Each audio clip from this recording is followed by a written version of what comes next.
Selamat siang Tribuners, Anda sedang menyaksikan live update Tribun News edisi Rabu 15 Juni 2022. Seperti biasa kami akan sajikan informasi terkini dari berbagai daerah yang akan dilaporkan secara langsung oleh reporter kami di lapangan. Kurang lebih 1,5 jam ke depan bersama saya Diamita, inilah live update selengkapnya. Kita menuju kabar pertama Tribuners dari Nusa Tenggara Timur. Komisi Pemilihan Umum Kabupaten Lembata telah menggelar peluncuran tahapan pemilu 2024 mendatang. Acara ini berlangsung di Aula Kantor KPU Kota Lewo, Lebah pada Selasa 14 Juni 2022 kemarin yang juga serentak dilakukan secara virtual di seluruh Indonesia. Selengkapnya terkait persiapan di Lembata, Nusa Tenggara Timur sendiri akan diinformasikan rekan kami Patrianus Meo Jawa, reporter Tribun Flores yang sudah siap dengan informasinya. Silakan rekan. Baik, terima kasih rekan Dea dan Tribuners dimanapun Anda berada. Dari Kabupaten Akio, Provinsi Nusa Tenggara Timur, dapat saya kabarkan tentang kegiatan launching atau peluncuran tahapan pemilu serentak tahun 2024 yang pada malam tadi,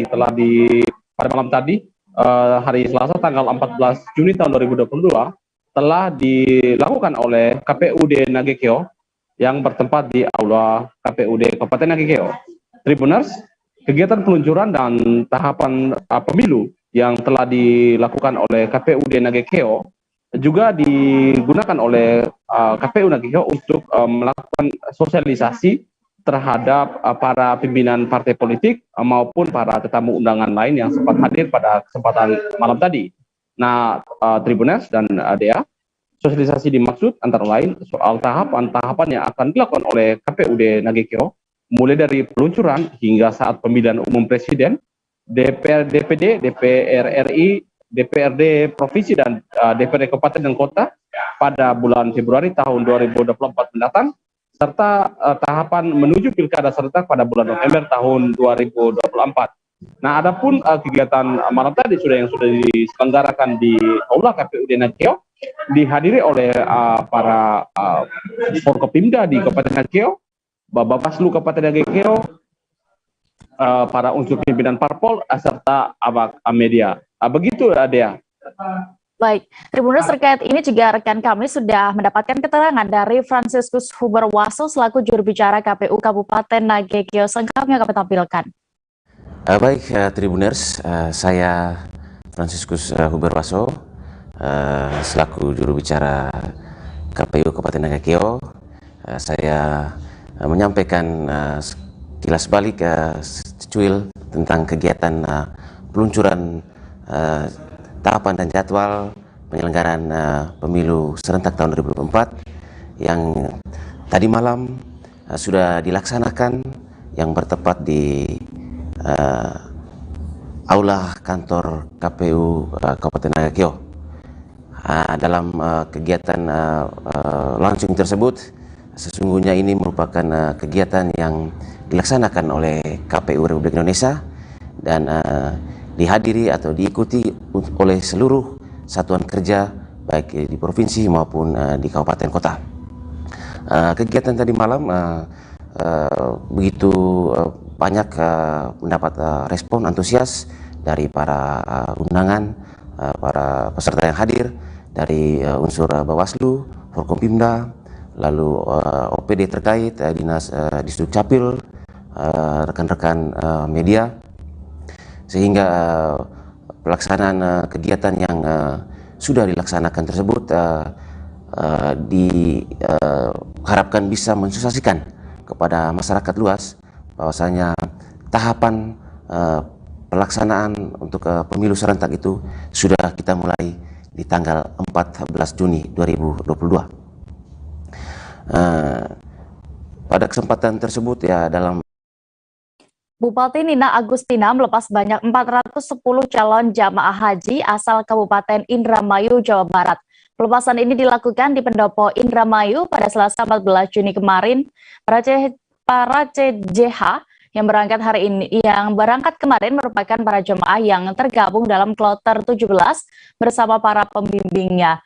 Untuk informasi lebih detailnya, kami sudah terhubung dengan reporter Tribun Cirebon, ada rekan Handika Rahman yang sudah siap dengan informasinya. Silakan rekan.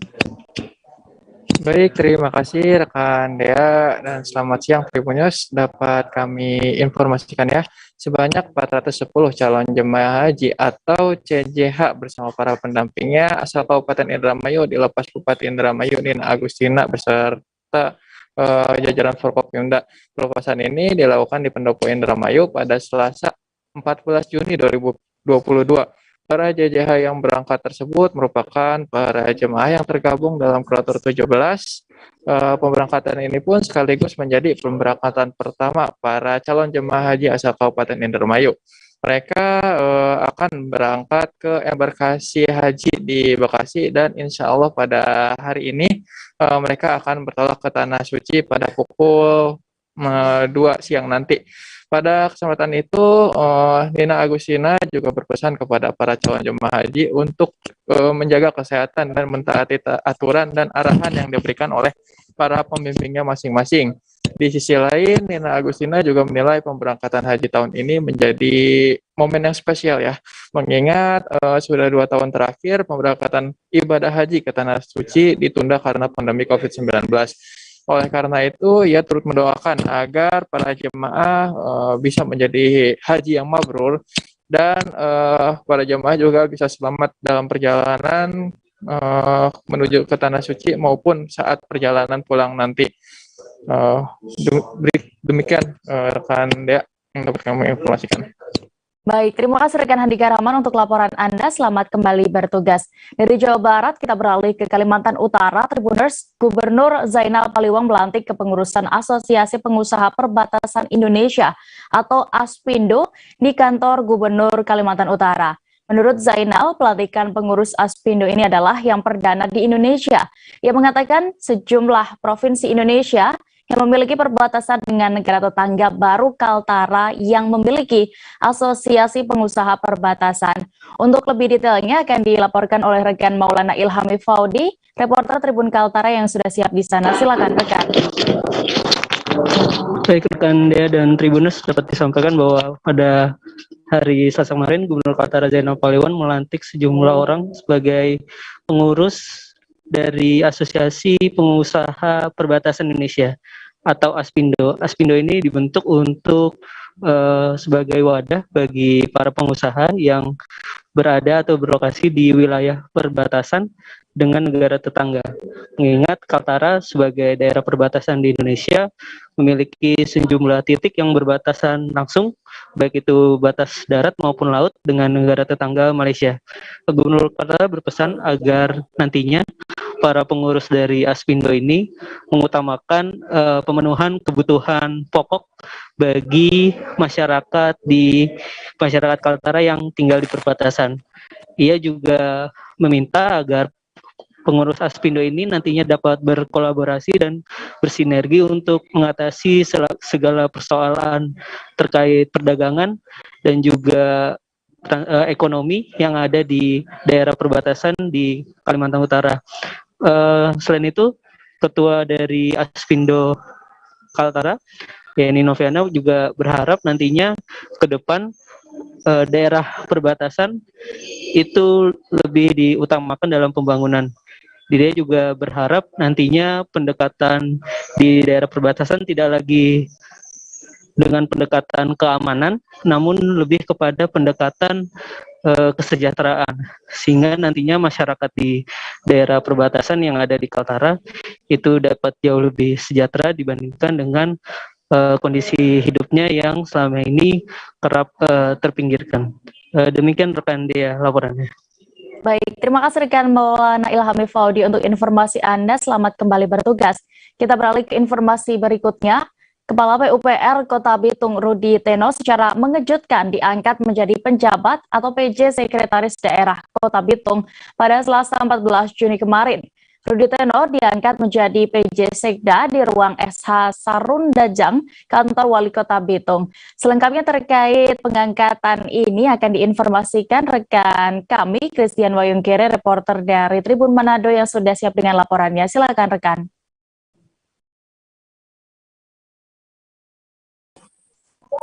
Baik, terima kasih rekan Dea dan Tribuners dimanapun Anda berada. Dapat kami laporkan terkait dengan pelaksanaan pelantikan penjabat atau PJ Sekretaris Daerah Kota Bitung yang telah berlangsung pada hari Selasa kemarin sudah dilantik oleh Wali Kota Bitung Insinyur Morris Mantiri, dan sebagai penjabat Sekretaris Daerah Kota Bitung adalah Insinyur Ignatius Sugitanok STMT yang keseharian tercatat sebagai Kepala Dinas PUPR Kota Bitung. Sudah dilantik disaksikan oleh Wakil Wali Kota Bitung Hengki Honandar, Kepala Badan Kepegawaian Daerah Provinsi Sulawesi Utara Bapak Clay Dondo Kambe, Ketua Tim Penggerak PKK Kota Bitung Ibu Rita Mantiri Tangkudung, Kelha Sekretaris Daerah Kota Bitung Forsman Dandel, dan ex-Sekda Kota Bitung Audi Pangemanan bersama istri. Juga dihadiri oleh Wakil Bupati Minahasa Bapak Robi Dondo Kami dan seluruh kepala perangkat daerah yang ada di lingkungan pemerintah Kota Bitung. Dalam keterangannya, Kepala BKD Kota Bitung, Kepala BKD Provinsi Sulawesi Utara Bapak Clay Dondo Kambe menyampaikan bahwa pelantikan ini untuk mengisi kekosongan karena ex-Sekda Kota Bitung Bapak Audi Pangemanan berhalangan tetap karena atas permintaan Gubernur Sulawesi Utara Oli Dondo Kambe akan menjadi ASN pemerintah Provinsi Sulawesi Utara, sehingga berdasarkan ketentuan dan undang-undang yang berlaku harus ada penjabat atau harus diisi kekosongan pada posisi Sekretaris Daerah Kota Bitung, dan Wali Kota Bitung bersama Wakil Wali Kota Bitung Morris Mantiri Hengki Honandar menunjuk atau memilih Rudi Teno Kadis PUPR sebagai Kepala Dinas sebagai penjabat Sekda Kota Bitung menggantikan Audi Pangemanan. Dan dalam tugasnya di hari pertama kemarin atau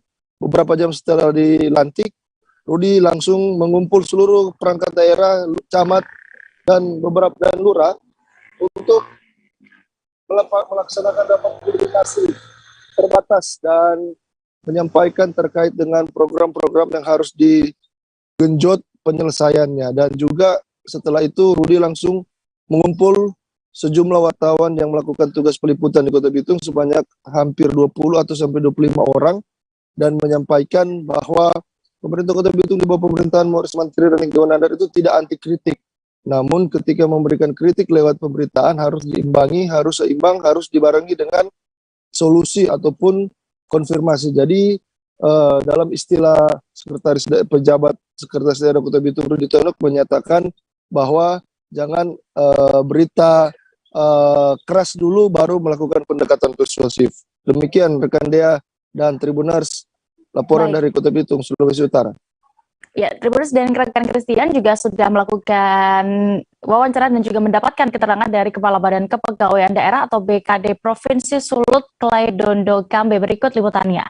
Setelah evaluasi 5 tahun menjabat sebagai Sekda, maka setelah hasil evaluasi Pak Wali Kota melaporkan kepada Pak Gubernur, dan lewat permintaan dari Pak Gubernur, Pak Audi menjadi ASN Pemprov Sulut. Alasan ditunjuknya penjabat karena memang setelah penjabat Sekretaris Daerah definitif berhalangan tetap, dalam hal ini kan berhalangan tetap karena sudah mutasi ke Pemprov, maka Wali Kota mengusulkan kepada Pak Gubernur untuk pengangkatan penjabat dalam persiapan seleksi terbuka untuk penjabat definitif ke depannya. Maka ditunjuklah penjabat sementara dengan jangka waktu 3 bulan.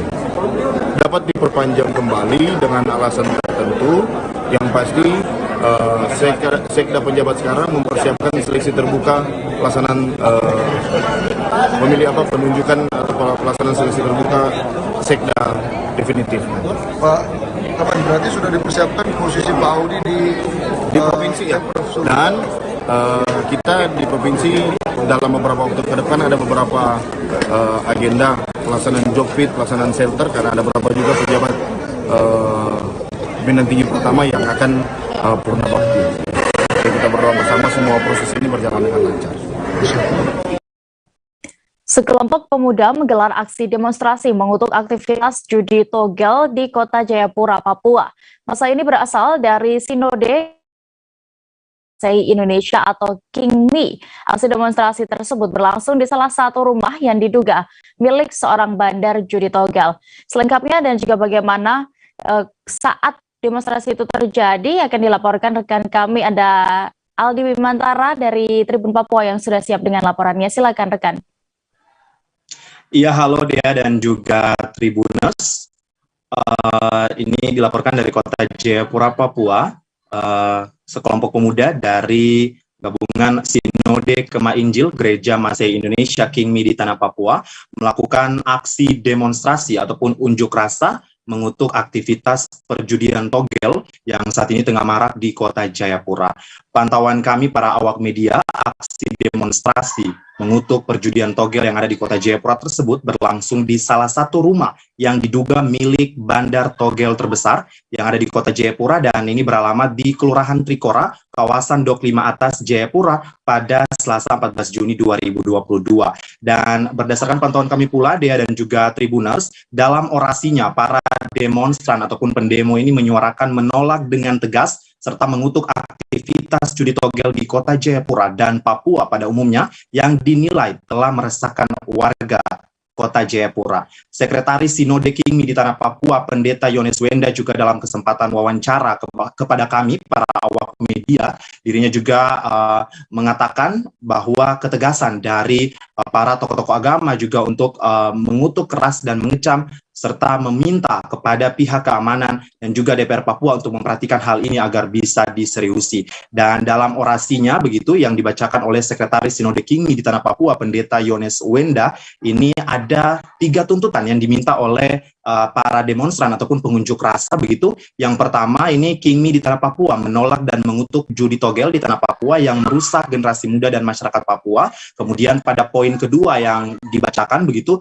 dalam tuntutannya, KINGMI di Tanah Papua meminta kepada Kapolda Papua dan jajarannya untuk menangkap Louis selaku bandar besar togel di Tanah Papua, dan ini tentunya sudah dikonfirmasi pula. Kemudian selanjutnya pada poin ketiga, KINGMI di Tanah Papua juga meminta kepada DPR Papua agar segera mendesak Kapolda Papua dan jajarannya untuk menangkap Saudara Louis selaku bandar togel di Papua dengan alasan togel di Papua telah merusak moral masyarakat Papua. Dia dan juga Tribuners, dalam aksi tersebut juga ini sebagai bentuk kekecewaan dari para demonstran ataupun pendemo karena tidak berhasil bertemu dengan pemilik bandar togel yang dimaksud. Ini mereka sampai melakukan penyegelan rumah tersebut dengan membentangkan spanduk bertuliskan rumah ini telah disegel karena aktivitas judi togel telah merusak moral masyarakat. Dan kalau kita flashback ke belakang, dia dan juga Tribuners, memang ini sebelumnya diketahui juga pada Desember 2021 lalu, sebelumnya ini sekelompok pemuda dan pemudi yang tergabung dalam solidaritas anti togel di Papua juga menggelar demonstrasi yang serupa begitu ya, meminta agar pusat togel di Dok 5 ini menutup aktivitasnya. Dan memang menurut berbagai pihak yang berunjuk rasa dalam berbagai kesempatan ini, aktivitas togel sangat meresahkan masyarakat dan merugikan orang Papua dalam sisi keuangan. Dia dan juga Tribuners, demikian informasi yang dapat saya sampaikan terkait dengan demonstrasi mengutuk keras perjudian togel yang ada di kota Jayapura, Papua. Dari Jayapura, Papua, Aldi Bimantara, Tribun Papua melaporkan. Kembali ke Dea di studio. Baik, dan Tribuners, rekan Aldi juga sudah melakukan wawancara bersama Sekretaris Sinode KINGMI di Tanah Papua, Pendeta Yones Wenda. Berikut keterangan lengkapnya. Kami dari gereja melihat bahwa judi togel ini salah satu pengaruh besar di Papua ini. Karena akibat dari judi togel ini, banyak masyarakat pemuda terus hamba Tuhan yang terlalu terlibat dalam judi togel ini. Sehingga keluarga juga hancur, akibatnya keluarga hancur. Terus suami istri juga konflik dalam keluarga. Itu yang kami melihat akibat dari judi togel ini. Terus banyak orang yang mencuri untuk pasang judi togel ini. Terjadi di Papua ini seperti itu. Itulah sebabnya kami dari gereja minta bahwa judi togel di Papua ini harus segera tutup. Tidak boleh adakan lagi di Papua ini, karena generasi muda di Papua ini hancur dalam judi togel ini. Itu yang kami minta. Kami dari gereja minta kepada pemerintah Republik Indonesia segera menangkapi ini. Jadi kami dari gereja minta bahwa Kapolda Papua, terus DPRP Papua, MRP Papua segera menangkapi ini. Jadi orang-orang yang pimpinan kepala judi togel ini segera ditangkap dan dipulangkan atau diproses hukum. Itu yang kami dari gereja mau. Kabar berikutnya datang dari Aceh. Tribuners, Asosiasi Petani Kelapa Sawit Indonesia atau APKASindo, Kota Subulu Salam menggelar aksi pembakaran buah kelapa sawit. Demonstrasi dilakukan di areal sekitar perkebunan masyarakat Desa Penuntungan, Kecamatan Penanggalan, Kota Subulu Salam. Aksi dilakukan sebagai protes atas anjloknya harga sawit serta ketidakmenentuan ekspor dan tender crude palm oil atau CPO. Untuk lebih detailnya terkait ini akan dilaporkan rekan Khalid, reporter dari Serambi News yang sudah siap dengan informasi lengkapnya. Silakan rekan. Ya, selamat siang ya dan Tribun News, bahwa sejumlah petani yang tergabung dalam Asosiasi Petani Kelapa Sawit Kota Subulu Salam Selasa 14 Juni 2022 siang kemarin melakukan aksi protes terhadap rendahnya harga kelapa sawit. Protes tersebut digelar dengan cara membakar tandan buah segar kelapa sawit di sekitar perumahan penduduk, di sekitar perkebunan penduduk di Desa Penuntungan, Kecamatan Penanggalan, Kota Subulu Salam. Aksi ini sebagai protes para petani terkait masalah anjloknya harga tandan buah segar kelapa sawit serta ketidakmenentuan ekspor CPO. Ya, akibat kondisi ini membuat petani merugi. Petani memprotes karena harga tandan buah segar melorot hingga 50%, sementara harga pupuk dan herbisida naik 300%. Bahkan petani mengaku tidak mampu merawat kebunnya karena untuk membeli satu sak pupuk saja mereka harus menjual 1 ton buah kelapa sawitnya.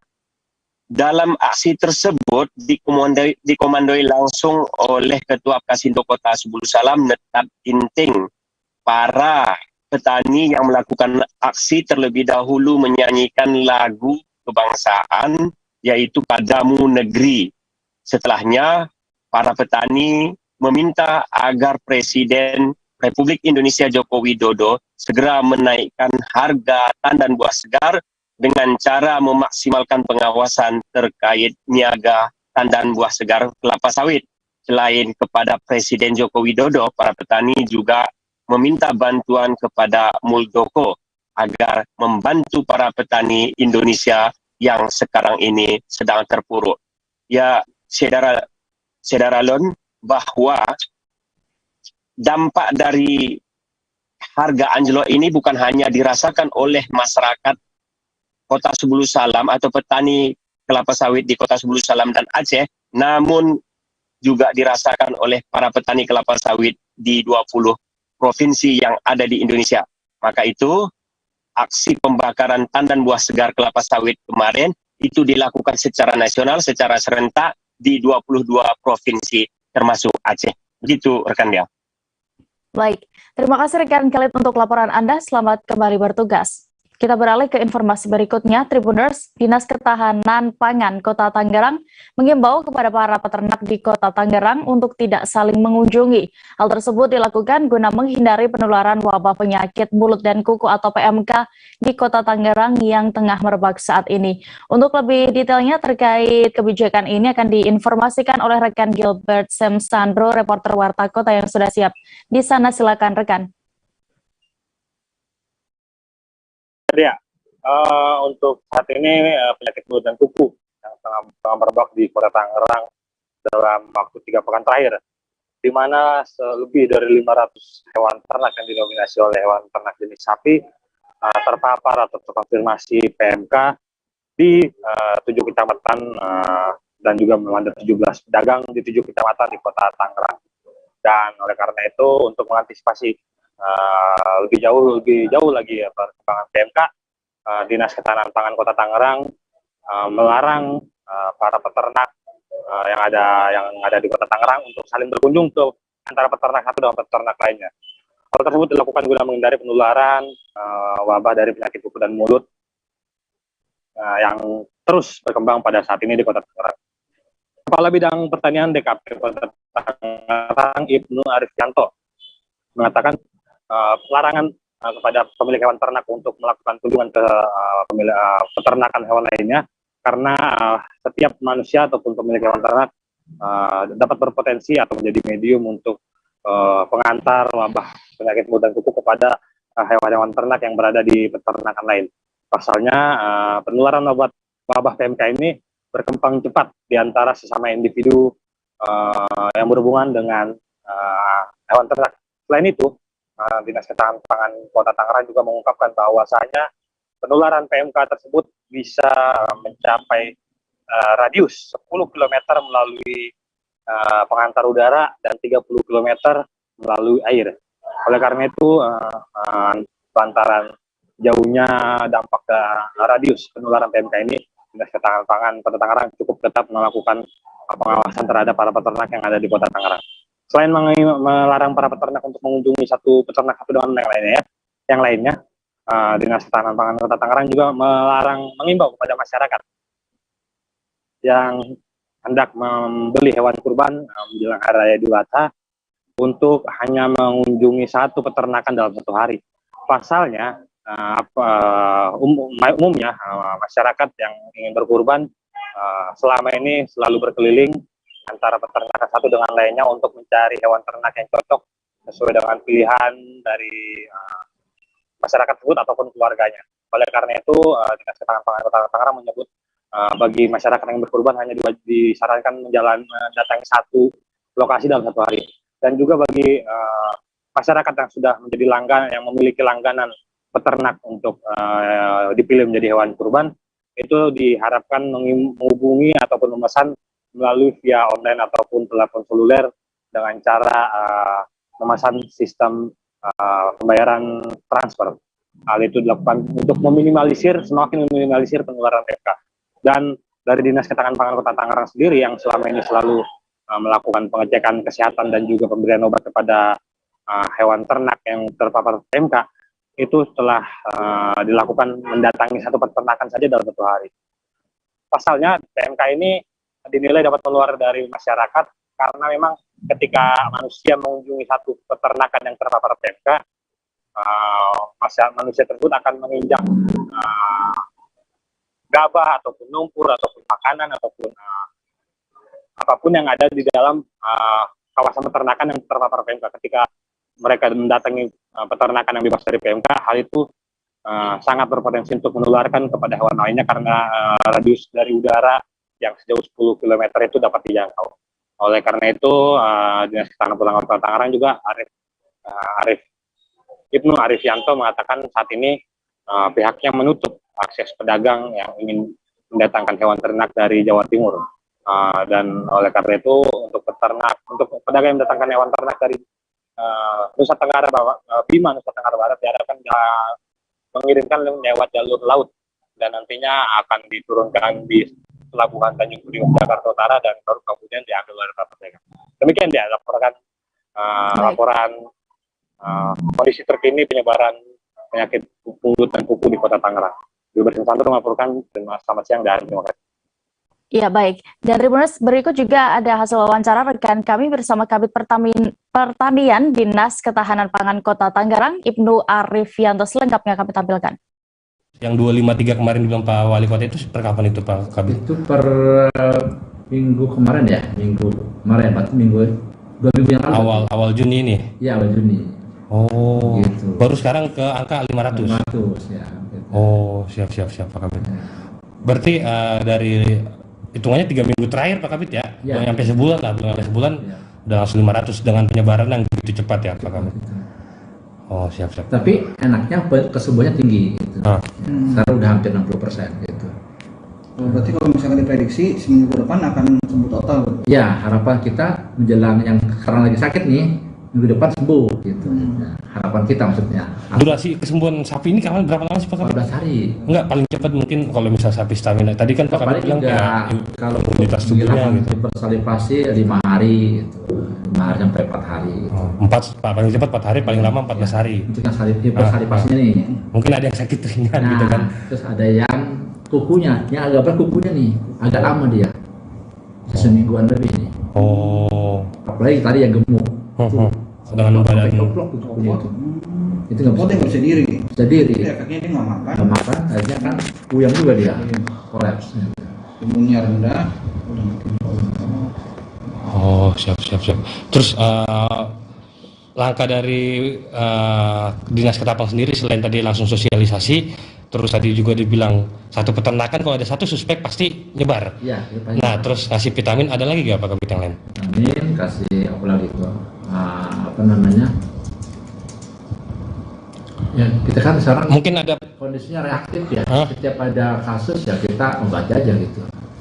Nggak ada pilihan lain maksudnya sekarang. Iya. Kita menyetor juga nggak bisa, bukan ulang kita gitu. Mungkin karena ada jarak 10 km ini, jadi setiap berapa kilo baru boleh ada pedagang lagi gitu ada. Oke, kita harap tadi. Kepala Dinas Kesehatan Kota Ambon, Wendy Pelupesi menyebut bahwa pasien COVID-19 di Kota Ambon tersisa 2 orang saja. 2 pasien itu juga hanya menjalani isolasi mandiri di rumahnya masing-masing dan dipantau oleh petugas puskesmas setempat.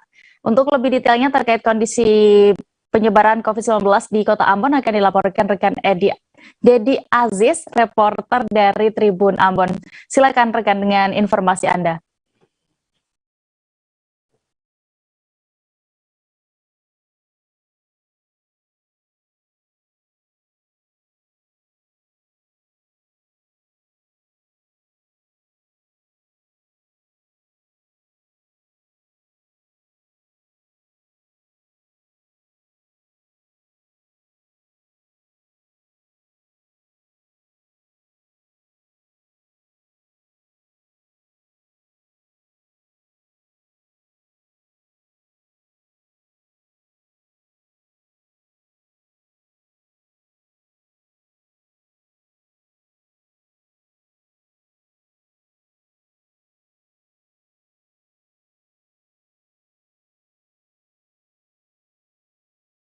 Baik Tribuners dan juga Dea, dapat kami laporkan bahwa memang saat ini kondisi perkembangan COVID di Kota Ambon sendiri sudah menuju ke fase endemi. Pasalnya memang saat diwawancarai Kepala Dinas Kesehatan Kota Ambon, Wendy Pelupesi mengatakan tersisa 2 orang pasien penyintas COVID di Kota Ambon dan keduanya tengah melakukan isolasi mandiri di kediamannya masing-masing. Sementara itu terkonfirmasi ada 1 kasus meninggal dunia dan meninggal dunia pasien tersebut dikarenakan pneumonia berat atau sesak napas berat saat dilarikan ke RSUD Haulusi. Terkait vaksinasi sendiri saat ini di Kota Ambon sudah vaksinasi dosis 1 sudah mencapai tahap 101%, sementara untuk dosis 2 sudah mencapai tahap 73,46%. Nah, saat ini pihak Dinas Kesehatan Kota Ambon tengah menunggu instruksi pemerintah terkait endemi COVID-19. Begitu dia dan Tribuners. Baik, dan berikut Tribuners hasil wawancara rekan Dedi bersama Kepala Dinas Kesehatan Kota Ambon, Wendy Pelupesi, selengkapnya kami tampilkan. Untuk terkonfirmasi positif COVID yang dirawat sampai dengan hari ini itu 2 orang, tapi isolasi mandiri, 2 tetap pantauan di rumah. Itu kita teman-teman di puskesmas yang pantau. Sedangkan untuk kemarin itu ada satu kasus kematian, dengan COVID-19 yang memang ketika masuk di rumah sakit itu sudah dalam kondisi yang pneumonia berat, sesak napas berat, dan tidak dirawat lama. Jadi ketika masuk di RSUD Haulusi itu pasien tersebut meninggal. Dan hari ini teman-teman akan tracing keluarga daripada pasien yang meninggal yang terkonfirmasi COVID tersebut. Iya. Itu kondisi terkini dari keadaan COVID, walaupun kemarin kita masih di level 1, Kota Ambon level 1 PPKM. Iya, baik Ibu, terkait update terbaru perkembangan vaksinasi sendiri seperti apa? Update terbaru memang akhir-akhir ini untuk booster itu semakin menurun dibandingkan ketika menjelang libur Idul Fitri kemarin. Jadi dapat diambil kesimpulan memang bahwa sebagian besar juga yang melakukan booster itu supaya tidak dilakukan rapid antigen, jadi mereka melakukan booster. Nah, Dulu pada saat mendekati lebaran sehari bisa sampai 300 sampai hampir 400. Nah sekarang ini yang sehari-harinya kita kembali seperti biasa, 100-an sampai hampir 200. Di seluruh kota Ambon, Bu, ya? Iya, untuk kota Ambon. Oleh karena itu kenapa kita pusatkan seluruhnya di lapangan Merdeka, karena sebagian besar itu ketika di puskesmas kunjungannya kecil dan vial itu tidak bisa dibuka kalau tidak mencukupi orang yang akan dilakukan vaksinasi. Untuk update terkini dari kondisi vaksinasi, untuk vaksin pertama, dosis pertama itu 101,47%, dosis keduanya itu 70. Seorang jemaah haji atas nama Samsinah Usman Hasbullah meninggal dunia di pesawat saat keberangkatan menuju Madinah. Tangisan keluarga menyambut kedatangan jenazah almarhum di rumah duka pun pecah.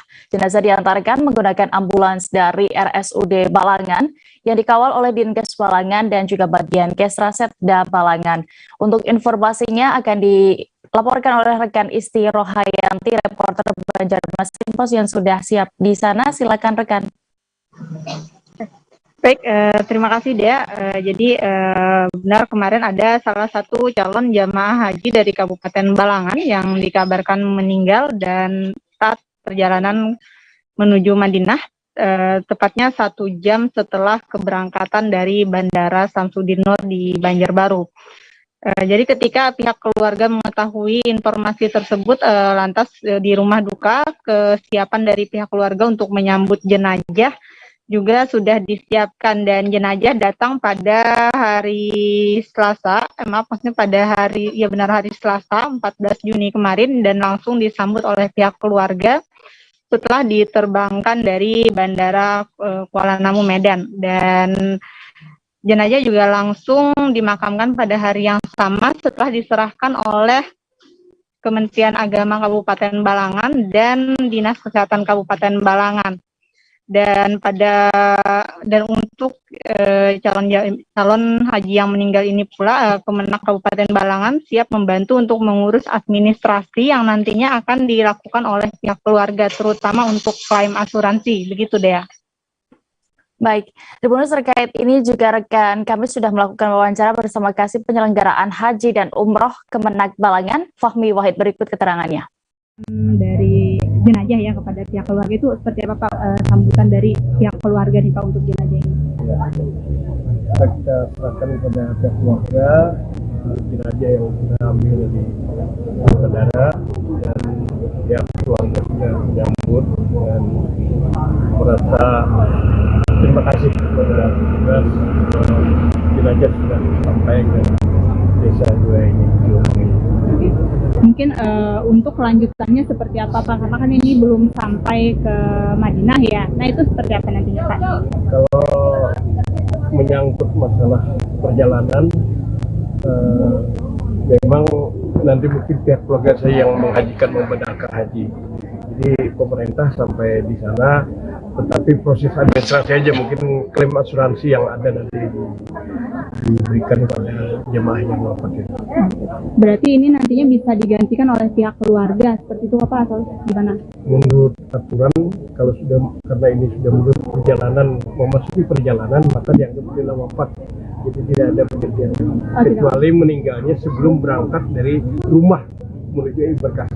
Karena prosesnya kalau sudah masuk embarkasi haji, maka prosesnya itu wafat dalam perjalanan. Jadi tidak ada pergantian ahli warisnya. Oh gitu. Berarti itu uang kembali atau seperti apa? Klaim asuransi. Klaim asuransi bahasanya Pak. Oke. Terima kasih banyak Pak. Dari Kepolisian Resor Bangka Barat mengamankan pria terduga petinggi dan pengurus kelompok Khilafatul Muslimin. Pria ini diamankan polisi saat berada di kediamannya di Desa Pait, Kecamatan Muntok. Kepolisian yang mendatangi lokasi melakukan penggerebekan di rumah tersebut. Dan untuk lebih lengkapnya akan dilaporkan, kami sudah terhubung dengan rekan Yuranda, reporter dari Bangka Pos yang siap dengan informasinya. Silakan rekan. Ya, dia bisa saya sampaikan pada hari kemarin seorang pria berinisial A, umur sekitar 47 tahun, yang merupakan petinggi Khilafatul Muslimin atau KM di Kabupaten Bangka Barat, tepatnya di Kota Muntok. Pria ini diamankan lantaran diduga merupakan petinggi MK dan diduga juga makar pada orang ini. Kemarin polisi melakukan pemeriksaan terhadap diduga pria yang merupakan petinggi MK ini, KM ini maksud kami. Dalam penyergapan polisi menemukan beberapa barang bukti berupa sajam, senjata tajam, buku rekening, dan diduga buku yang sudah dibakar merupakan bukti diduga kuat bukan petunjuk dari KM sendiri.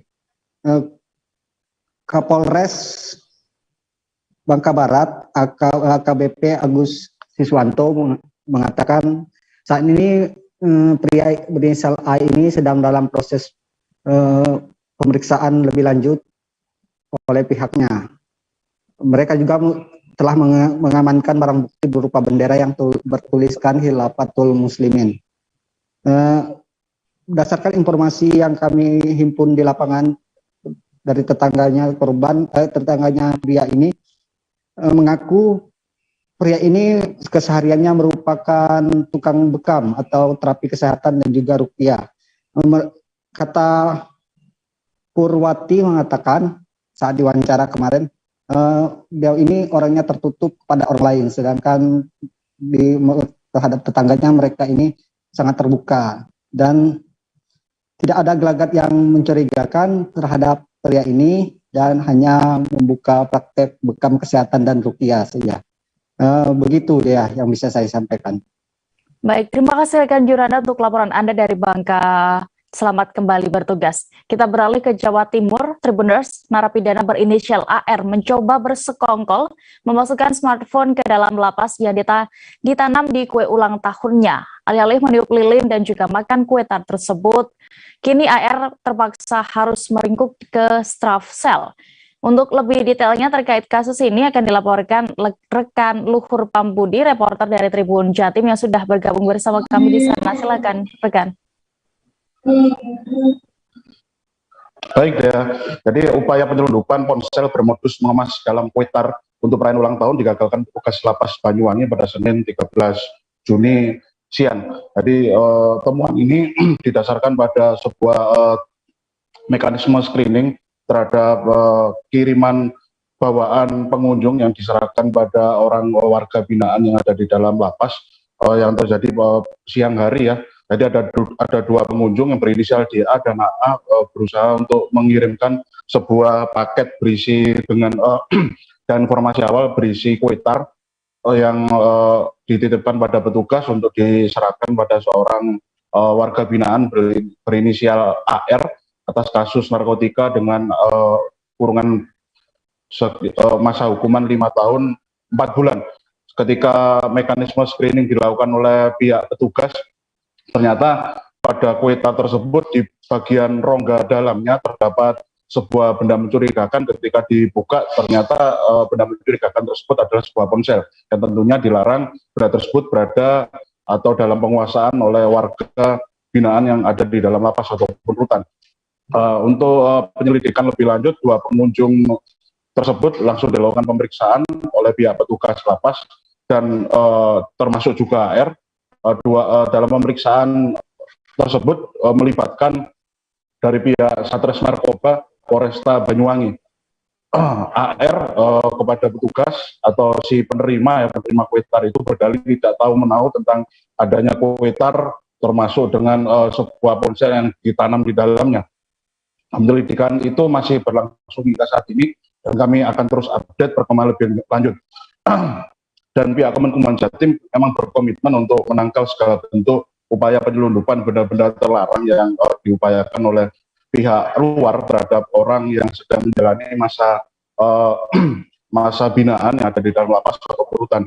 Di hari yang sama, di hari Senin itu ternyata petugas lapas Pemuda kelas 2A Madiun juga berhasil menggagalkan penyelundupan 10 paket narkotika berbagai macam jenis yang dikemas dalam sebuah paket yang dimasukkan atau disimpan dalam sebuah mobil yang dibawa oleh pengunjung. Jadi 10 paket itu terdiri dari 600 gram sabu, kemudian 60 gram ganja, 100 butir inek, kemudian 20 butir double L, dan timbangan elektrik, nip, lakban, dan berbagai macam perkakas yang lazim digunakan oleh para pengguna ataupun para penjual pengedar narkotika. Jadi komitmen Kemenkumham Jatim untuk memastikan lapas atau rutan di wilayah Jawa Timur tetap akan terus digalakan. Demikian dia reportase kami yang ada di Jawa Timur. Baik, terima kasih rekan Luhur Pambudi untuk laporan Anda. Selamat kembali bertugas. Kita beralih ke informasi berikutnya. Himpunan Mahasiswa Islam atau HMI Cabang Pinrang menggelar aksi unjuk rasa di kantor DPRD Kabupaten Pinrang. Masa memaksa merangsek masuk ke dalam gedung ingin menemui Ketua DPRD Pinrang dan menyampaikan aspirasi mereka. Bagaimana terkait berlangsungnya demonstrasi ini akan dilaporkan. Kami sudah terhubung dengan jurnalis Tribun Timur, ada rekan Nining Anggraini di sana. Silakan dengan laporan Anda. Ya, terima kasih Dea. Baik Tribuners, untuk diketahui, demo ini terkait temuan BPK di Kabupaten Pinrang yang sudah dikawal HMI sejak 31 Desember 2021 hingga saat ini. Nah, aksi tersebut ini mewarnai 7 tuntutan untuk ditindaklanjuti oleh aparat penegakan hukum. Di antaranya itu penguasaan aset tetap gedung Mall Pinrang tidak sesuai ketentuan, juga adanya penyelenggaraan bantuan operasional sekolah belum sesuai ketentuan, dan realisasi belanjanya itu melebihi anggaran. Ada pula juga belanja penyelenggaraan pendidikan gratis tidak sesuai ketentuan. Kemudian selanjutnya ada belanja hibah dan bantuan sosial belum seluruhnya dipertanggungjawabkan. Dan juga yang terakhir itu adanya kelebihan pembayaran belanja perjalanan dinas pada Sekretariat Dewan Perwakilan Rakyat Daerah. Nah, HMI Pinrang ini menilai belum ada kejelasan dari pihak kepolisian, Kejaksaan Negeri Pinrang, dan DPRD Pinrang terkait temuan BPK tersebut. Nah, suasana demo kemarin ini sempat tegang Tribuners karena salah satu mahasiswa menjatuhkan kursi, dan tampak polisi yang menjaga juga langsung mendekati pendemo dan memberikan imbauan agar aksi demo dilakukan secara damai. Nah, Ketua HMI Cabang Pinrang Hasan dengan tegas mengatakan menyegel kantor DPRD sampai Ketua DPRD Pinrang ini mau menemui mereka. Hasan menuturkan kantor ini disegel sampai Ketua DPRD temui kami, jangan jadi pengecut, kata Hasan dalam orasinya tersebut. Nah, hingga 20 menit melakukan orasi itu, Ketua DPRD Pinrang tidak hadir menemui pendemo. Kemudian salah satu legislator Alimuddin Budun datang menemui pendemo sebagai perwakilan. Nah, kemudian kata Alimuddin, Ketua DPRD Pinrang tidak bisa menemui pendemo dikarenakan dalam perjalanan dinas. Mereka kemudian berdialog hampir 1 jam lamanya, dan kesepakatan akhir ini Alimuddin mengatakan DPRD akan menyurat ke Kapolres dan Kepala Kejaksaan Negeri Pinrang untuk hadir di gedung DPRD pada hari Jumat mendatang. Jadi nantinya HMI akan audiensi dengan DPRD, Kepala Kejaksaan Negeri Pinrang, dan pihak kepolisian untuk menindaklanjuti bagaimana sih tindak lanjut dari temuan BPK yang sudah dikawal HMI sejak 31 Desember 2021 ini. Seperti itu, Dea. Baik, terima kasih rekan Nining Anggraini untuk laporan Anda dari Pinrang. Selamat kembali bertugas. Kita beralih ke Sulawesi Tenggara. Tribuners, masyarakat diharuskan membayar iuran BPJS Kesehatan sebelum tenggat waktu yang ditentukan, yakni selambat-lambatnya tanggal 10 tiap bulannya. Dengan pembayaran tepat waktu, maka peserta BPJS Kesehatan dapat merasakan layanan Badan Pengelola Jaminan Sosial Kesehatan atau BPJS Kesehatan. Soal masyarakat terlambat membayar denda iuran BPJS ini, apakah akan didenda? Kita simak penjelasan rekan kami, Ridwan Kadir, reporter dari Tribun Sultra yang sudah bergabung. Silakan rekan. Ya, terima kasih rekan Dea. Dapat saya sampaikan menanggapi hal tersebut. Kepala Bidang SDM Umum dan Komunikasi Publik BPJS Kesehatan Kendari mengatakan bahwa untuk peserta yang tidak membayar iuran BPJS Kesehatan per bulannya itu tidak dikenakan denda, asalkan dalam kurun waktu 45 hari peserta BPJS itu tidak melakukan rawat inap. Namun apabila peserta BPJS melakukan rawat inap dalam kurun waktu 45 hari tersebut, maka akan dikenakan denda. Denda tersebut sesuai dengan ketentuan yang berlaku di BPJS Kesehatan berlaku secara nasional. Untuk itu besaran tersebut itu diatur peserta wajib membayar 5% dari biaya diagnosa dan dikalikan dengan jumlah biaya yang tertunggak. Dan selain itu dapat saya sampaikan untuk sampai saat ini khususnya di Kota Kendari, Provinsi Sulawesi Tenggara, denda tersebut tidak pernah sampai denda biaya hingga sampai 30 juta. Namun untuk kasus sampai saat ini denda tersebut hanya sampai 2 juta saja. Untuk itu BPJS Kesehatan Kendari mengimbau kepada masyarakat agar tetap membayar iuran tepat waktu, yaitu pada tanggal 10 tiap bulannya, agar peserta BPJS ataupun masyarakat dapat menikmati layanan BPJS Kesehatan. Kembali ke rekan Dea. Baik, terima kasih rekan Ridwan Kadir untuk informasi Anda dari Sulawesi Tenggara. Selamat kembali bertugas. Terus kita beralih ke informasi berikutnya. Diduga ada permainan di SPBU Parawas Tanjung Pandan Belitung. Seseorang tertangkap kamera ponsel membeli bahan bakar minyak atau BBM jenis Pertalite menggunakan jerigen. Tak hanya satu, terdapat banyak jerigen di dalam mobil minibus Kijang Komando yang dipakai oleh pembeli itu. Untuk selengkapnya terkait ini akan dilaporkan rekan Disa Aryandi, reporter dari Pos Belitung, Pos Belitung yang sudah bergabung di sana. Silakan dengan laporan Anda. Baik, betul sekali Dea, Tribuners, diduga memang ada permainan di SPBU Prawas bernomor 243346160 Tanjung Pandan Belitung, di mana di SPBU tersebut ada seorang pembeli yang menggunakan jerigen yang berada di dalam mobil minibus Kijang Komando. Kejadian tersebut berlangsung Selasa 14 Juni 2022 sekitar pukul 10 waktu Indonesia bagian Barat. Peristiwa itu pun tertangkap kamera oleh pembeli lainnya dan sempat beredar di media sosial maupun grup-grup WhatsApp. Cara pembeliannya nozzle yang maksud kami cara pembeliannya mobil tersebut masuk ke area SPBU dan nozzle BBM jenis Pertalite yang diketahui merupakan BBM subsidi langsung ditembakkan ataupun diisi ke dalam jerigen. Ada banyak jerigen di dalam mobil bus tersebut dan tidak sedikit orang mengetahui tentang pengisian BBM ini ke dalam maksud kami BBM jenis Pertalite ini menggunakan jerigen. Kami juga sudah mengkonfirmasi hal tersebut ke Direktur PT Biliton Jaya Semesta ataupun BJS ataupun direktur dari SPBU Prawas tersebut, Leo Fernando.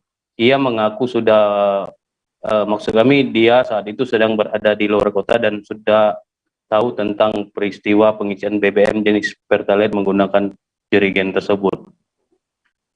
Dia mengaku sudah mengkonfirmasi hal tersebut kepada manajer yang ada di SPBU tersebut dan sudah melakukan peneguran secara langsung dengan melakukan pemecatan kepada operator yang ada di SPBU tersebut. Dan mereka pun mengaku bahwa memang tidak diperbolehkan mengisi BBM jenis Pertalite menggunakan jerigen maksud kami menggunakan jerigen di SPBU tersebut. Kami juga sudah mengkonfirmasi hal tersebut ke PJS Area Manager Communication Relation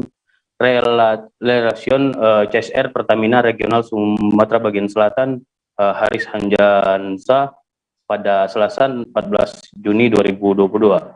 Mereka pun sudah menerima maksud kami mereka pun sudah mendapat laporan tersebut dan akan melakukan penindakan kepada SPBU yang sudah melanggar peraturan tersebut. Pemberian sanksi pun sudah diberikan kepada SPBU dan sebagai pembinaan sementara ini untuk khusus BBM Pertalite tidak disuplai oleh Pertamina selama 3 hari dan pada SPBU tersebut juga diberikan ataupun dipasang spanduk dalam maksud kami spanduk yang bertuliskan tentang sedang dalam pembinaan.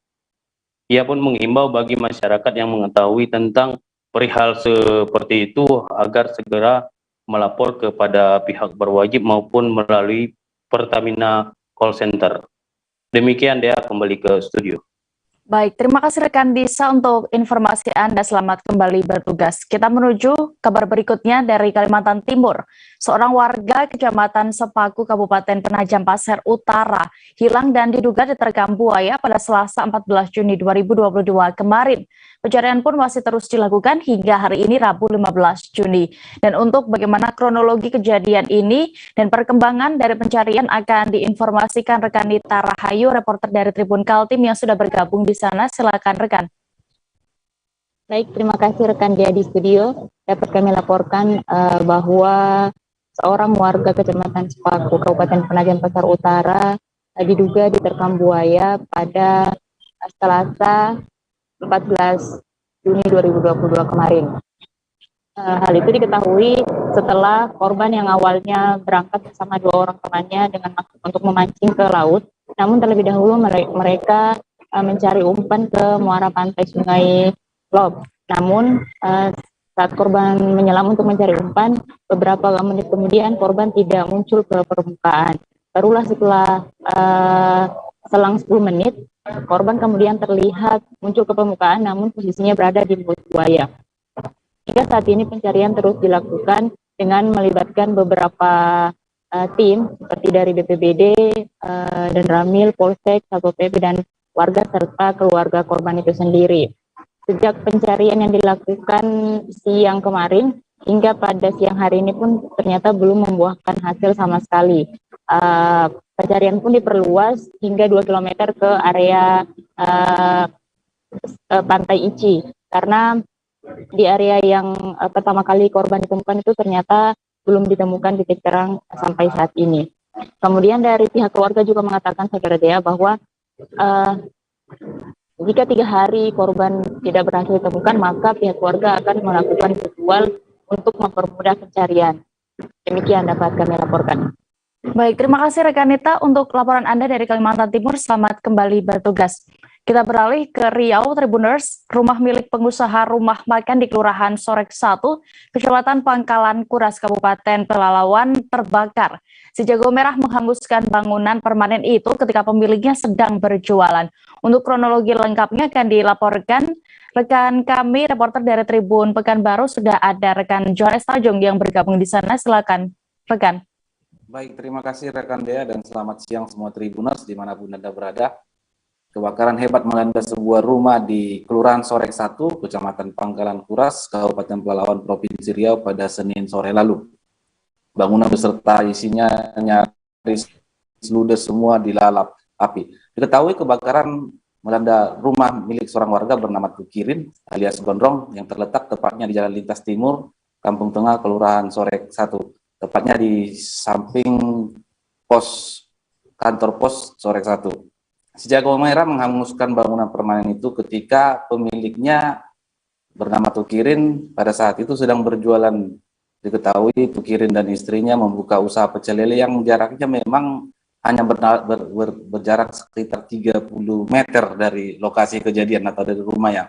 Ketika itu berdasarkan konfirmasi kami dengan Kapolsek Pangkalan Kuras, Kompol Chandra Petama mengatakan pada sekitar pukul 16.30 atau setengah 5 sore, korban Tukirin dan istrinya bernama Wulandari sedang berjualan di warung pecel lele miliknya.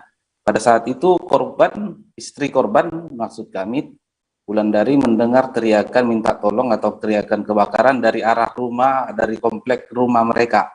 Kemudian karena penasaran, korban Wulandari juga melihat dan mengecek langsung, ternyata api sudah menguasai bagian depan rumah mereka dan selanjutnya bangunan yang lain juga sudah kembali terbakar. Hal itu membuat masyarakat sekitar yang ada di lokasi turut melakukan pemadaman dengan alat seadanya sembari menghubungi petugas pemadam kebakaran.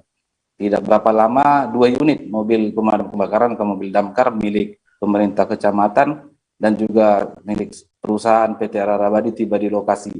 Setelah dilakukan pemadaman selama 1 jam, api berhasil dikuasai dan dilanjutkan dengan pendinginan areal.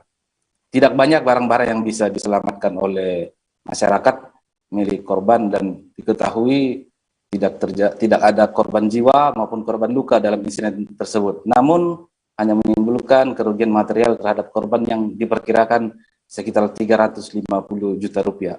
Sampai saat ini Polsek Pangkalan Kuras masih melakukan penyelidikan atas kasus ini. Namun dugaan sementara kebakaran diakibatkan oleh hubungan arus pendek atau korsleting.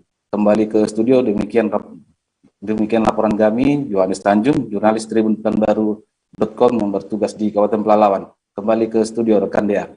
Baik, terima kasih rekan Yohanes melaporkan dari Pelalawan. Selamat kembali bertugas. Kita menuju informasi berikutnya. Planetarium dan Observatorium Jakarta atau POJ mengadakan piknik malam bersama Supermoon di Pantai Ancol, Pademangan, Jakarta Utara. Dalam kesempatan ini, warga beramai-ramai datang ke Dome Symphony of the Sea untuk melihat langsung fenomena Supermoon dari dekat. Bagaimana kelancaran acara itu dan juga keseruannya akan diinformasikan rekan Gerald Leonardo Agustino, reporter dari Tribun Jakarta yang sudah bergabung di sana. Silakan rekan. Ya, selamat siang Dea dan juga Tribuners dimanapun Anda berada. Memang pada Selasa malam kemarin, Planetarium dan Observatorium Jakarta atau POJ melakukan kegiatan pemantauan Supermoon langsung dari kawasan Pantai Ancol, Pademangan, Jakarta Utara, di mana memang dalam prosesnya Dea dan juga Tribuners, para masyarakat atau pengunjung ini diajak untuk berdiskusi sejenak soal apa itu Supermoon, dan juga terkait dengan fenomena-fenomena benda langit lainnya. Di mana setelah diskusi berjalan, masyarakat atau para pengunjung ini juga diajak untuk memantau langsung bagaimana terjadinya Supermoon atau penampakan bulan menggunakan 6 teleskop yang sudah disiapkan oleh Planetarium dan Observatorium Jakarta, tepatnya dari kawasan Symphony of the Sea dari Pantai Ancol, Jakarta Utara. Di mana memang antusias masyarakat dalam kegiatan Selasa malam kemarin cukup besar. Masyarakat memang sengaja datang ke Pantai Ancol untuk melihat langsung bagaimana sih penampakan daripada Supermoon ini dari dekat melalui teleskop yang memang kemampuannya ini, Dea dan juga Tribuners, disampaikan oleh pihak Planetarium dan Observatorium Jakarta. Teleskop ini bisa memang memiliki kemampuan memperbesaran mata hingga 40 sampai 50 kali, di mana memang tak sedikit juga orang-orang dewasa yang mengajak serta anak-anak mereka untuk melihat langsung kejadian fenomena langit langka yang terjadi pada Selasa malam kemarin. Memang Supermoon ini adalah fenomena ketika bulan purnama berada pada titik terdekatnya dari bumi, di mana berdasarkan penjelasan daripada astronom Planetarium Jakarta ini disampaikan bahwa kondisi bulan saat Supermoon ini cenderung 7% lebih dekat, terlihat lebih dekat, atau dan juga 15% lebih terang dari kondisi bulan purnama biasanya. Memang Planetarium dan Observatorium Jakarta ini, Dea dan juga Tribuners, sering atau rutin melakukan kegiatan pemantauan terhadap benda-benda langit yang juga dalam prosesnya mengajak langsung masyarakat untuk merasakan pengalaman melihat benda langit dari dekat dengan teleskop mutakhir yang mereka miliki. Setelah Supermoon ini nantinya akan ada 3 fenomena langit lainnya yang akan dilakukan atau dibuat dalam kegiatan oleh Planetarium ini sampai bulan November mendatang, di mana pada 14 Agustus nanti Planetarium dan Observatorium Jakarta juga akan melakukan pengamatan oposisi Saturnus. Dilanjutkan dengan pada tanggal 8 September itu nanti akan ada pemantauan bersama juga fenomena langit yaitu konjungsi bulan, dan memang Planetarium menyampaikan bahwa fenomena terakhir pada tanggal 8 November nanti adalah fenomena langit yang akan ditunggu-tunggu dan dinanti-nantikan dan disebutkan menjadi fenomena yang paling spektakuler yang akan menghiasi langit di tahun 2022 ini, di mana nanti fenomena terakhir itu di tanggal 8 November ialah fenomena gerhana bulan total, yang disebutkan gerhana bulan total ini akan juga dilakukan pemantauan bersama masyarakat oleh Planetarium dan Observatorium Jakarta, di mana saat ini pihak Planetarium masih melakukan pertimbangan terkait dengan nantinya di mana lokasi yang paling tepat untuk memantau gerhana bulan total pada November 2022 mendatang. Kembali ke Anda, Dea. Baik, dan berikut Tribuners, rekan Gerald sudah sempat melakukan wawancara bersama warga bernama Rachel dan juga penceramah astronomi, planetarium, dan observatorium Jakarta, Muhammad Raihan. Selengkapnya kami tampilkan. Tujuannya emang mau lihat supermoon-nya pakai teleskop gitu. Lihatnya dari IG-nya Planetarium Jakarta, terus tertarik baru datang ke sini. Terus tadi sudah sempat lihat? Udah. Terus gimana? Keren banget sih, biasanya kan ngeliat bulan dari jauh, sekarang lihatnya tuh lebih jelas gitu, ada kawahnya, ada pokoknya bagus sih. Kenapa sih tertarik mau ngelihat langsung supermoon ini dari teleskop? Karena emang dari dulu tertarik untuk sama benda-benda langit sih kalau saya. Terus tadi juga sempat dikasih pembekalan pengetahuan tentang antariksa ya? Iya. Gimana tuh pendapatnya? Seru sih, kita belajar tentang revolusi sama rotasi bumi dan bulan, terus belajar tentang gerhana bulan dan gerhana bumi gitu. Jadi nggak cuma lihat doang, tapi kita tahu kenapa sih bisa kayak gini gitu. Ini baru pertama kali mengikuti acara yang biasa kita sebut pada bulan purnama yang kebetulan jaraknya sedang terdekat dengan kita. Jadi bulannya memang 7% lebih besar dan sekitar 14 atau 15% lebih terang. Seperti yang mungkin sekarang kita lihat sendiri, memang nampak cenderung lebih besar dan lebih terang. Kalau tujuan acara sendiri Mas, mengadakan piknik bersama, ada diskusi, ini apa sebenarnya?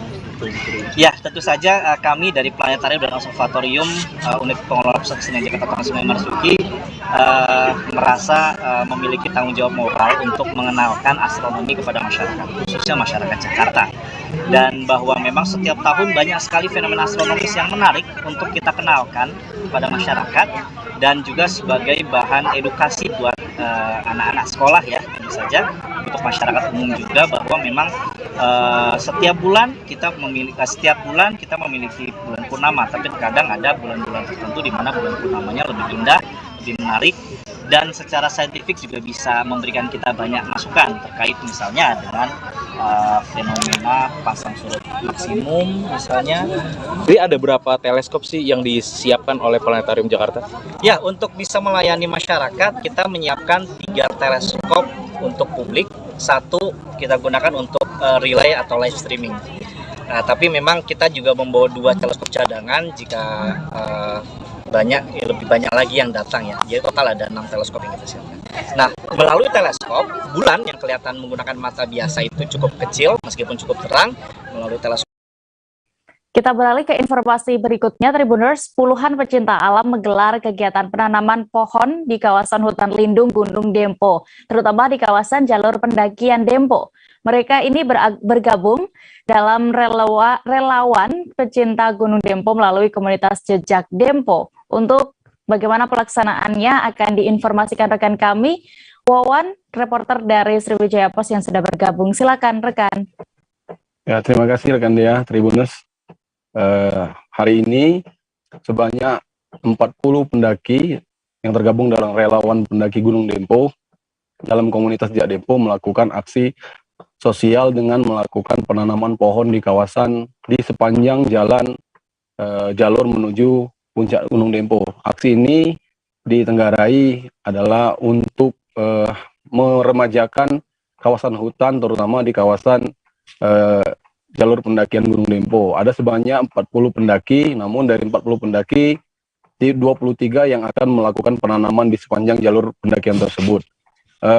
Berdasarkan informasi yang kami dapat, para pendaki membawa sekitar 400 bibit pohon kayu gaharu yang akan ditanam di sepanjang jalur tersebut.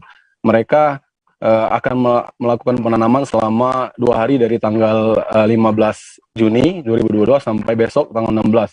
Di situ mereka juga akan dibekali peralatan-peralatan termasuk logistik-logistik selama melakukan pendakian, karena mereka direncanakan akan bermalam di puncak Gunung Dempo dengan ketinggian 300.059 mdpl selama 1 hari, dan besok pagi mereka akan kembali turun sembari kembali menyisiri jalur untuk menanam kembali sisa bibit gaharu. Ini diinisiasi oleh komunitas Jejak Dempo bersama KPHX Dempo, PT PN7 dan para relawan. Mereka juga berharap kegiatan ini akan menjadi salah satu contoh untuk komunitas-komunitas lain agar tetap menjaga kelestarian kawasan hutan lindung di kawasan Gunung Dempo. Mereka juga berharap ini nanti akan menjadi kegiatan rutin dan akan semakin besar, bahkan tidak saja melibatkan komunitas-komunitas pencinta alam di Pagar Alam, namun juga melibatkan komunitas-komunitas di Sumsel bahkan di Indonesia. Ini juga didukung penuh oleh KPH Dempo, Dempo, bahkan mereka menyiapkan 400 bibit gaharu yang memang berdasarkan informasi yang kami dapat, bibit gaharu ini merupakan salah satu tanaman yang mampu hidup di atas ketinggian 1.200 mdpl. Jadi mereka berharap tanaman yang mereka tanam ini akan bisa hidup dan juga melestarikan hutan di kawasan itu. KPH juga berterima kasih dalam hal ini kepada Balai Registrasi Gunung Dempo yang telah sengaja menutup jalur pendakian untuk mengamankan bibit-bibit yang mereka tanam, karena memang diharapkan setelah ditanam bibit tersebut tidak dirusak oleh tangan-tangan jahil pendaki-pendaki yang tidak bertanggung jawab, Dea. Terima kasih, Dea. Baik, terima kasih rekan Wawan untuk laporan Anda. Selamat kembali bertugas. Kita beralih ke Jawa Tengah. 3 pemuda pesilat asal Kecamatan Polokarto diamankan di Sukoharjo karena melakukan penganiayaan. Ketiga pemuda itu melakukan penganiayaan terhadap seorang kakek berusia 79 tahun dan cucunya.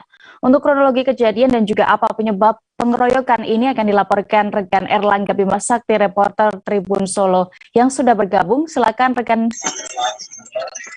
Ya, terima kasih dia. Selamat siang Tribuners. Jadi untuk kejadian pengeroyokan kepada kakek dan cucu kemarin di Sukoharjo itu dipicu masalah sepele, yakni tulisan pada kaos korban. Jadi saat itu korban bersama kakeknya sedang berboncengan di wilayah Jalan Dr. Muwardi yang di wilayah Gayam Sukoharjo, berpapasan dengan rombongan konvoy yang diketahui itu merupakan rombongan konvoy salah satu perguruan pencaksilat. Jadi ketika saat itu ketika berpapasan, rombongan yang berjumlah kurang lebih 50 orang itu melihat korban mengenakan kaos yang bertuliskan gasak. Nah, saat itu beberapa korban yang tersinggung dan berpicu amarahnya, kemudian berputar balik dan mengejar kakek dan cucu tersebut. Masih sampai di perempatan yang berada di perempatan rumah sakit daerah Sukoharjo, kan lampu merah, jadi berhenti. Kemudian saat berhenti itu korban kemudian langsung dipukuli dan dikeroyok oleh kurang lebih 6 orang. Jadi awalnya itu yang dikeroyok cucunya saja yang menggunakan kaos bertuliskan gasak itu.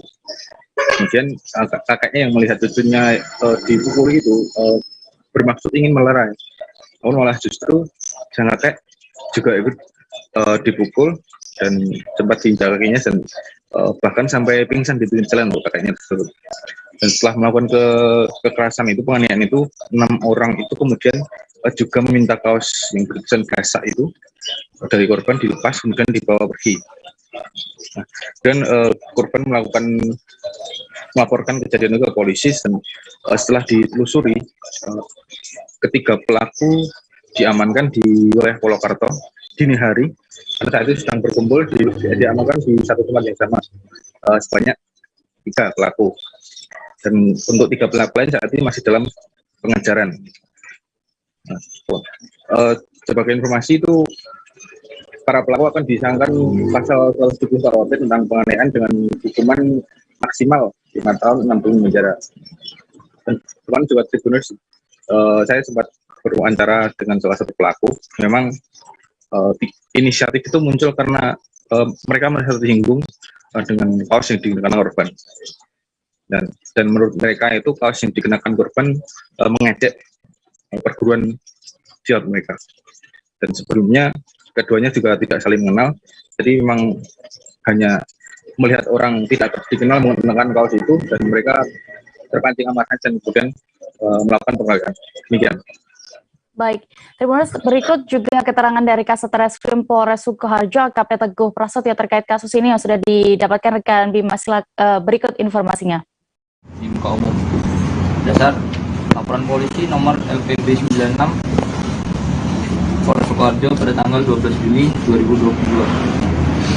TKP dan waktu kejadian hari Minggu tanggal 12 Juni 2022 sekira pukul 15.30 waktu Indonesia Barat di perempatan RSUD Sukoharjo, Jalan Dr. Muardi, Kelurahan Gayam, Kecamatan Sukoharjo. Korban 1 MFA, umur 16, pelajar. Korban kedua atas nama Senen Warso Wiono, umur 79 tahun. Kronologi kejadian bahwa semula kedua korban ini berboncengan. Jadi yang memboncengi adalah ibunya, memboncengi kakeknya dengan niat untuk saudaranya yang sakit. Kemudian pada saat melintas di depan SMA Veteran Sukoharjo berpapasan dengan rombongan orang yang sedang di motoran atau konvoi motor sekira 50 orang. Kemudian para orang-orang yang konvoi menggunakan motor tersebut melihat korban menggunakan kaos yang bertuliskan Gaza. Kemudian orang-orang ini merasa tersinggung, kemudian sebagian dari orang-orang ini balik kanan mengejar si korban. Akhirnya pada saat di perempatan RSUD Sukoharjo yang pada saat itu kebetulan sedang lampu merah, korban berhenti. Pada saat korban berhenti itulah Rumah warga Simbuang 1, Kelurahan Simboro, Kabupaten Mamuju, Sulawesi Barat diterjang banjir. Akibatnya mereka pun harus mendirikan tenda darurat sebagai tempat tinggal sementara. Bagaimana kondisi terkini di sana akan dilaporkan rekan Fahrun Ramli, reporter dari Tribun Sulbar yang sudah bergabung bersama kami. Silakan dengan informasi Anda. Ya, rekan Dea dan Tribuners dimanapun Anda berada.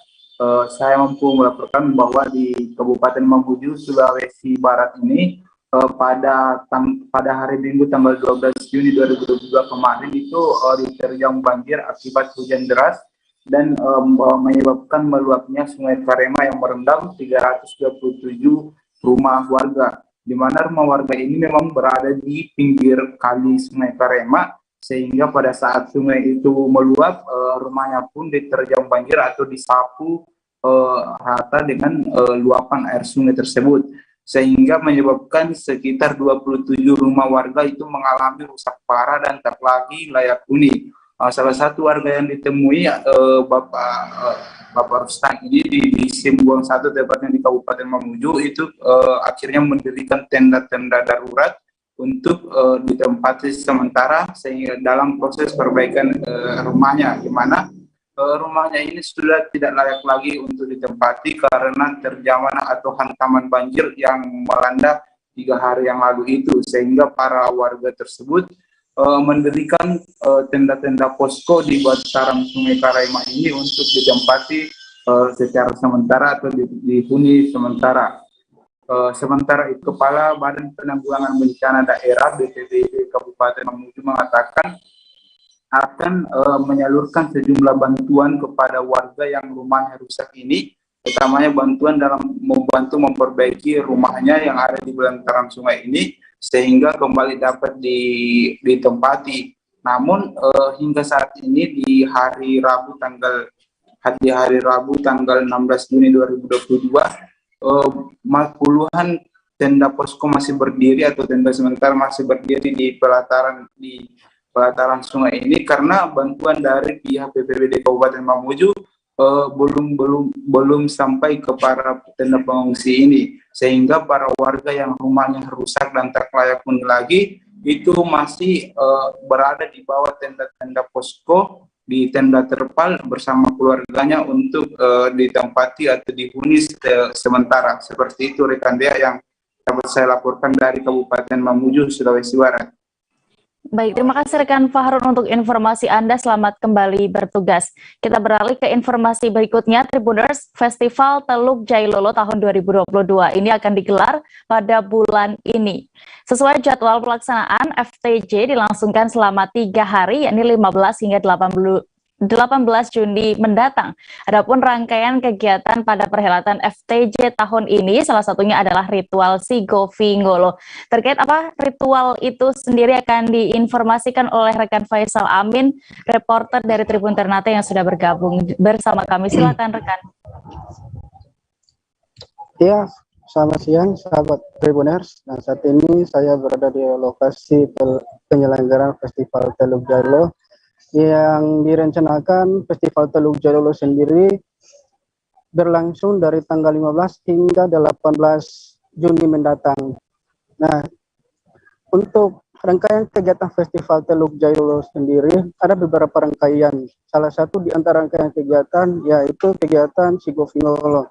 Nah, kegiatan Sigofingolo sendiri merupakan salah satu ritual yang dirangkaikan pada kegiatan Festival Teluk Jalolo yang menandakan bahwa adanya kegiatan Sigofingolo, maka pembukaan Festival Teluk Jalolo itu telah dibuka. Nah, kegiatan Sigofingolo sendiri dalam bahasa Ternate atau bahasa daerah di sini yang artinya Sigofi yang artinya membersihkan dan Ngolo artinya laut, jadi membersihkan laut.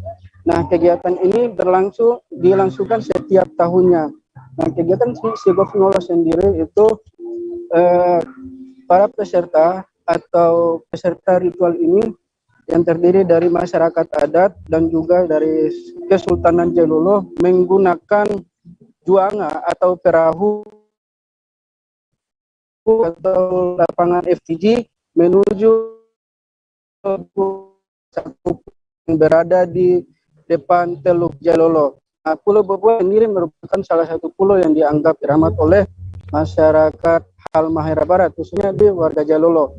Nah, dari perjalanan ritual Sigofi dari Teluk Jalolo menuju ke Pulau Boboa, kemudian bertahap atau mengitari Pulau Boboa sebanyak 3 hingga 7 kali, kemudian melakukan pembacaan doa. Nah, kegiatan Sigofingolo ini sendiri dianggap sebagai meminta izin atas melakukan kegiatan perayaan seperti itu. Nah, selain kegiatan Sigofingolo, Festival Jalolo juga dirangkaikan, beberapa rangkaian kegiatannya sudah dilaksanakan sebelumnya, diantaranya yaitu ekspedisi Tanah Baru dan juga Talagarano yang dilaksanakan 2 hari sebelumnya. Ya, sahabat Tribuners, perlu diinformasikan bahwa Festival Teluk Jalolo pada agendanya tepat pada tanggal 15 Juni. Namun berkaitan dengan berhalangannya Menteri Pariwisata dan Ekonomi Kreatif Pak Sandiaga Uno berharap untuk datang sehingga pembukaan Teluk Jalolo sendiri ditunda pada esok hari.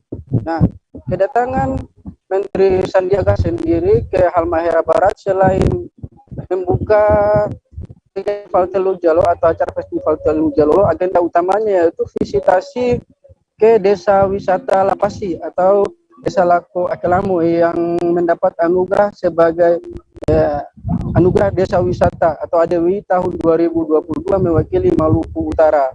Nah, sahabat Tribuners, bahwa perlu diinformasikan bahwa meskipun penundaan pembukaan Festival Teluk Jalolo ini, namun rangkaian-rangkaian kegiatan lainnya tidak tertunda, berjalan sesuai dengan apa yang telah tertera dalam rundown kegiatan Festival Teluk Jalolo. Demikian dari Maluku Utara, Dea. Baik, terima kasih rekan Faisal Amin untuk informasi Anda. Selamat kembali bertugas. Dan Tribuners, informasi tadi sekaligus menutup perjumpaan kita dalam live update siang ini.